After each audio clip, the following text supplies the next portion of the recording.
Hey, we want to look a little bit more today in the book of Exodus in chapter 32 at the story of the golden calf. And this is really the aftermath. Moses is back. He has just laid into Aaron unlike anything you've ever seen.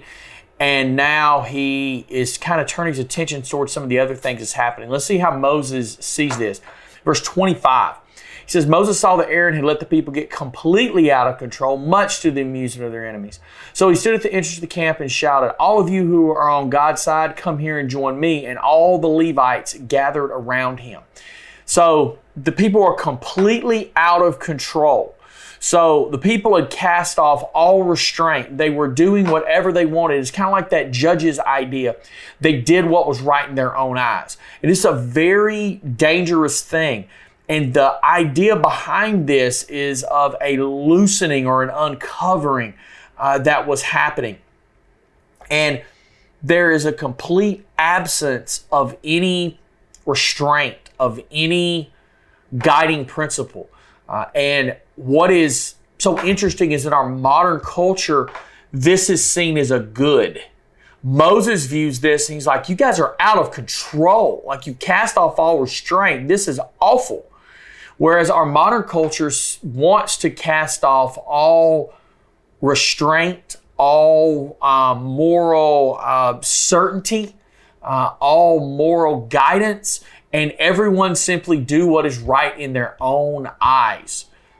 It is a recipe for disaster for our culture, just as it was a recipe for disaster for the Israelites here. So it's just unrestrained. They're running wild. Proverbs 29 speaks to this, where it says, when people do not accept divine guidance, they run wild, but whoever obeys the law is joyful. So when we refuse to accept divine guidance, we run wild. It's kind of the idea of a small child completely out of control. You ever been around a little kid completely out of control, running wild, tearing the place to pieces? It is horribly unpleasant to be around. That is exactly what is kind of being brought out here in this moment. So Moses calls for people to step to his side.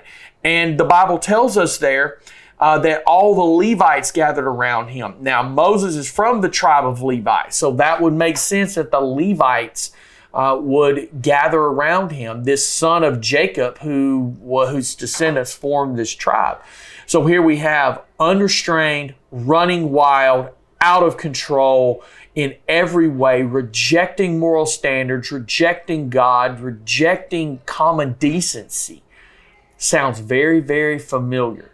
So let's see how the Lord deals with this unrestrained, out of control situation with the Israelites tomorrow. See you later.